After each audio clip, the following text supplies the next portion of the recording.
Salut à tous, c'est Denis de la chaîne Positive Psy. Aujourd'hui, on continue les sismes, mais cette fois-ci, je vais vous parler de l'histoire des sismes, justement.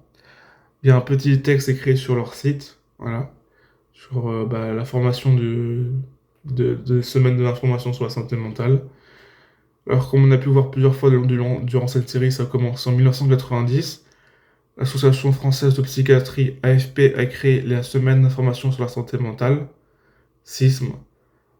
L'AFP a assuré la coordination de ces événements de 1990 à 2005, puis le centre collaborateur de l'Organisation mondiale de la santé pour la recherche et la formation en santé mentale a pris le relais jusqu'en 2013.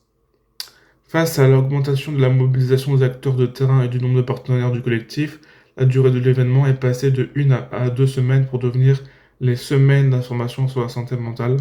Donc avant, il n'y avait qu'une semaine, donc c'était la semaine. Et maintenant, il y a 2 semaines, donc c'est les semaines. Il y a 2 semaines. Pendant longtemps, l'organisé au mois de mars, les sismes se sont déplacés en octobre 2020. En octobre en 2020, alors c'était en mois de mars avant, et depuis 2020 c'est en octobre, afin de s'articuler avec la journée mondiale de la santé célébrée chaque année le 10 octobre. Voilà. Depuis 2013, Psycom assure le secrétariat général du collectif national des sismes. Le nombre de membres a augmenté au fil des années pour atteindre 26 en 2025 avec l'intégration du CNIGEM. De même, le nombre d'événements est passé de 700 à 2013 à 2000 en 2024. Donc, en 2013, il y avait 700 événements. En 2024, il y en avait 2000. C'est énorme, c'est plus du double. Montrant la force de mobilisation des partenaires du collectif national et des acteurs locaux partout en France. Pour en savoir plus sur les origines des sismes, vous pouvez consulter les actes de la première journée des acteurs des sismes qui en décrivent l'historique. Alors oui, il y a d'autres